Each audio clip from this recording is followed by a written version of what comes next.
Hello, this is Mrs. Dixon, and today we are talking about estimating to solve multiplication problems.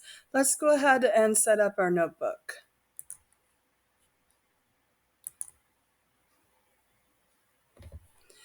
Topic, using rounding to estimate, and then I put terms and notes for my 2-column notes. Remember, you can pause this video at any time, and now would be a good time to copy your notes. Let's go ahead and start the video.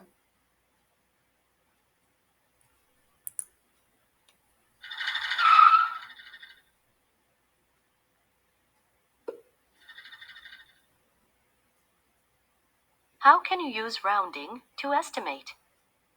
Think about this question during the lesson. The workers at Mrs. Piper's apple grove picked 87 dozen apples. There are 12 apples in 1 dozen. About how many apples did the workers pick? Which operation will you use? Well, think about this. We have equal parts. There are 12 apples in a dozen, and the person picked 87 dozen. So equal parts means, and multiple equal parts means multiplication. Let's continue. Multiply 87 times 12 to find how many apples the workers picked. The problem asks for about how many apples. So, use rounding to estimate the answer. Let's write this in our notebook. Here's what my notebook looks like.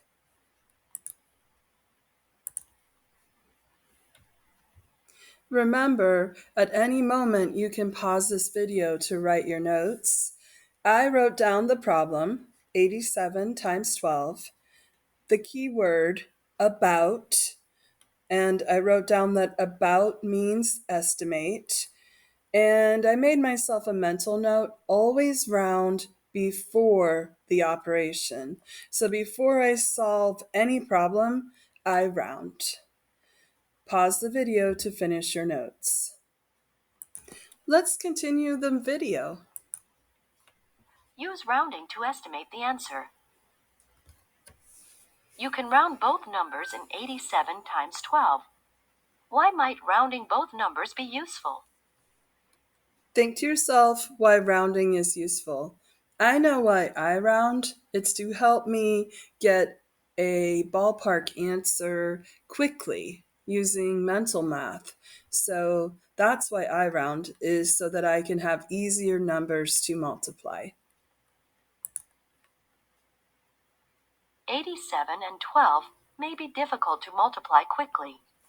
Round both numbers so you can multiply using mental math. How do you round 87 to the nearest 10? Well, I think to myself, is 87 closer to 80 or closer to 90? And since 87 is closer to 90, I round to 90. Look at the digit to the right of the tens place. Compare that number to 5. 7 is greater than 5, so round 87 to 90. Now round 12 to the nearest 10. How do you decide what number to round 12 to? Again, I think to myself, is 12 closer to 10 or closer to 20? And since 12 is closer to 10, I round to 10. 2 is less than 5, so round 12 to 10. Now you can estimate the product using the rounded numbers. How can you multiply 90 times 10 mentally? Well, when I think of 90 times 10, I think of 9 times 1. And 9 times 1 is 9. But I know that I had 90 times 10, which means I have to add 2 zeros to 9. So I get 900. You can use what you know about multiplying by 10 and multiples of 10. First, find the basic fact 9 times 1. The product is 9. At the end of the product, include the total number of zeros in both factors.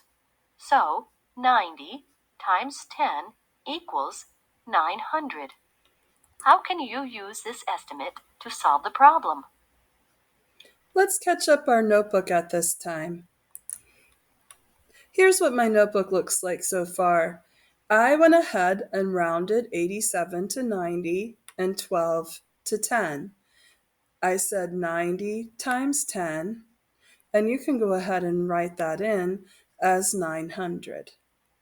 Pause to finish taking your notes. Let's finish the video. The estimate means the workers picked about 900 apples.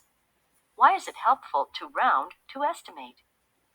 As I said earlier, I find rounding helpful because it makes numbers that I can easily multiply using mental math. For instance, I can easily multiply 90 times 10 and get 900, but I cannot easily multiply 87 times 12 in my head. I would have to do that on paper. Rounding helps you use mental math to estimate. Now you know how to round two numbers to estimate. Let's try a couple problems together and finish our notebook. Here's my notebook page. At the end, I wrote, rounding lets you use mental math to estimate. And I also wrote in the product of 900 for 90 times 10.